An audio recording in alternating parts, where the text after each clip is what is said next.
อยเจ้า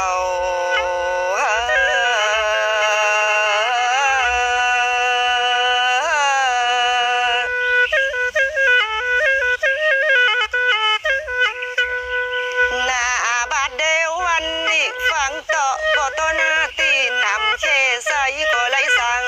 ไหลผาฝ่ายเมืองกาวก็ยาวหยดสุดตาปินตีไผ่เมืองจูภาษาก็อยู่กินเฮ็ดสั่ง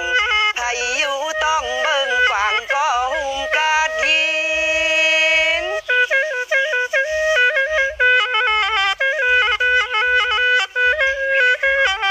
หน้าบาดเดววันนี้เนอดินปืนจุ้มปูใส่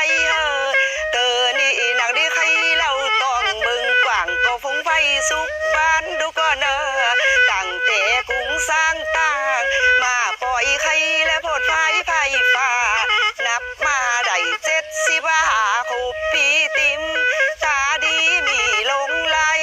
มาไก่โคหินขามคลองคำนำใหญ่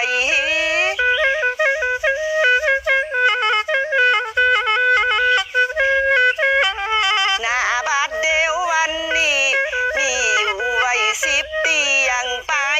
ตามตานางหันและไตเตียวฮอดซ้ำก็โตแก้มของจำก็เหมือนดอกตองแดงปินโคเสียงกายของคำกว่างตีห้องฮอดคุณเจงหา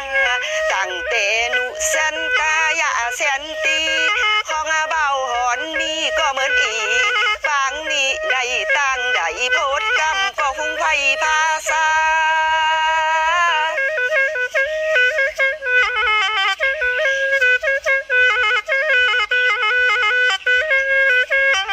หน้าบาดเดววันนี้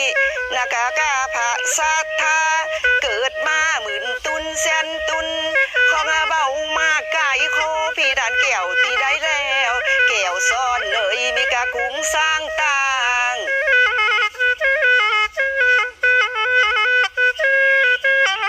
หน้าบาดเดววันนี้อนาภาสัทธานี่มีกะกำสอนใจห้องฟุ้งกุนก็ในโลกอันดีเฮ็ดออกนี่ก็ฟุ้งไผ่พอหัน